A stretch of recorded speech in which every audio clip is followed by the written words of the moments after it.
Eh, Halo,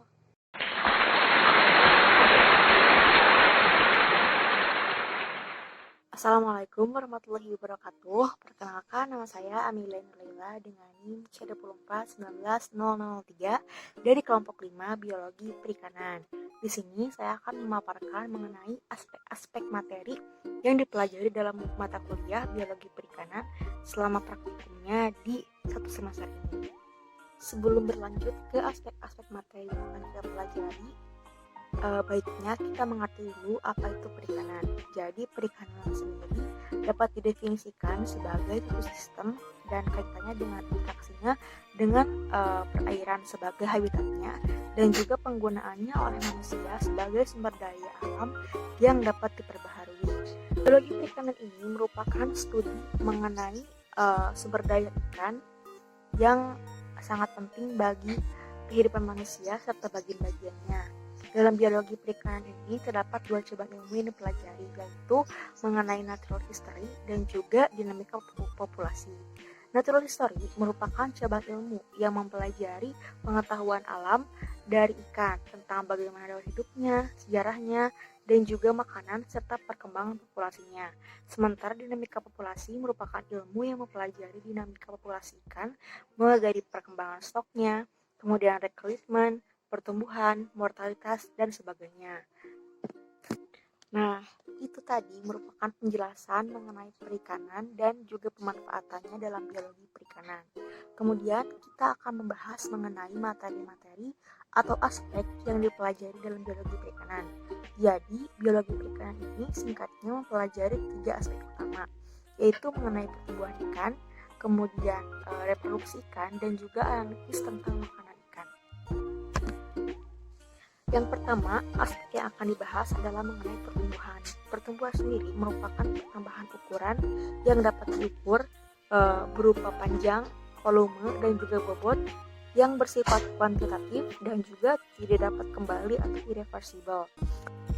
Tujuan utama dari pengkajian aspek pertumbuhan pada ikan yang pertama adalah mengetahui sebaran kelompok dan umur yang menunjang produksi sektor perikanan yang terdapat pada populasi tersebut.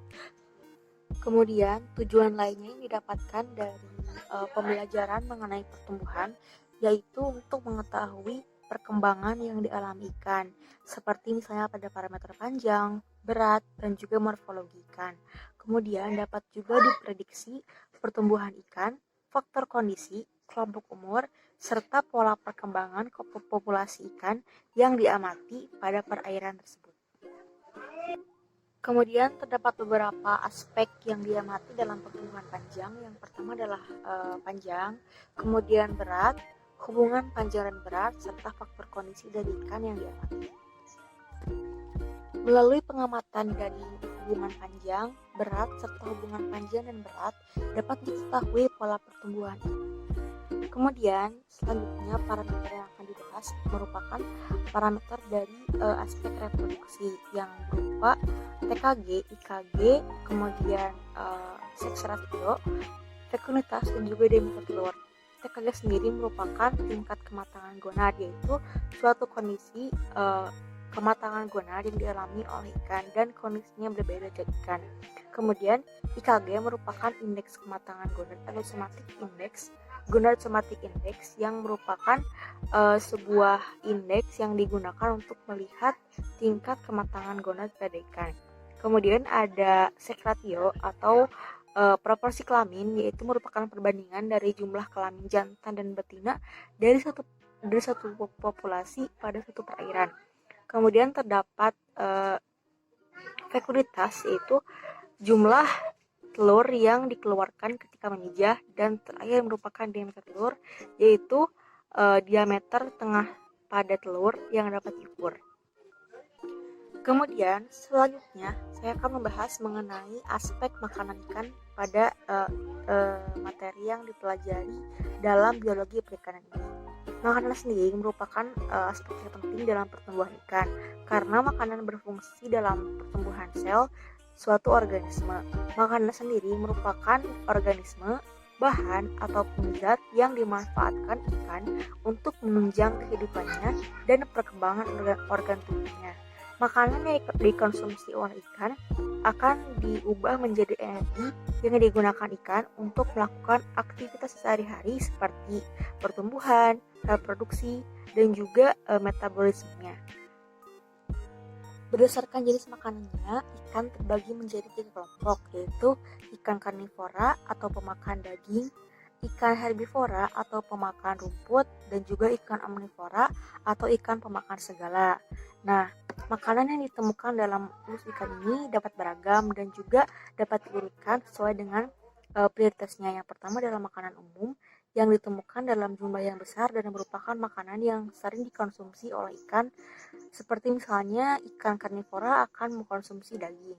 Kemudian makanan pelengkap, yaitu makanan yang ditemukan dalam pencernaan dengan jumlah yang sedikit. Kemudian makanan tambahan, yaitu jumlah makanan ikan yang ditemukan dalam usus dengan proporsi yang sangat sedikit. Kemudian terdapat makanan pengganti, di mana makanan yang dikonsumsi oleh ikan jika makanan utama tidak ada. Dalam makanan ikan ini terdapat beberapa aspek yang diamati. Yang pertama adalah index of preponderance atau indeks bagian terbesar. Nah, indeks ini merupakan persentase yang digunakan untuk mengukur ragam makanan ikan yang dimakan oleh ikan pada waktu tertentu. Kemudian yang kedua adalah penentuan luas relung. Luas relung sendiri mengindikasikan bahwa jenis makanan yang dikonsumsi oleh ikan lebih beragam. Nah, penentuan luas relung ini dapat digunakan untuk melihat apakah ikan ini selektif atau tidak dalam mencari makanan. Kemudian terdapat penentuan tumpang tindih.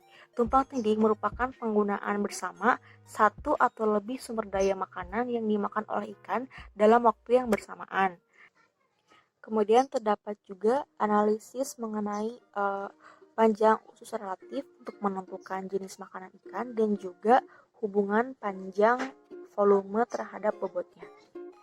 Melalui pembelajaran biologi perikanan ini sendiri dapat diketahui cara bagaimana agar suatu ekosistem ini dapat dikelola dengan baik, mulai dari waktu pemijahan, waktu matang gonad, reproduksinya, makanan yang dimakan, aspek pertumbuhan, dan lain sebagainya, sehingga dapat dikatakan peneliti yang mempelajari biologi perikanan ini dapat memanfaatkan stok dengan baik dan juga mengendalikan kebijakan-kebijakan terkait dengan pemanfaatan sumber daya ikan ini secara berkelanjutan.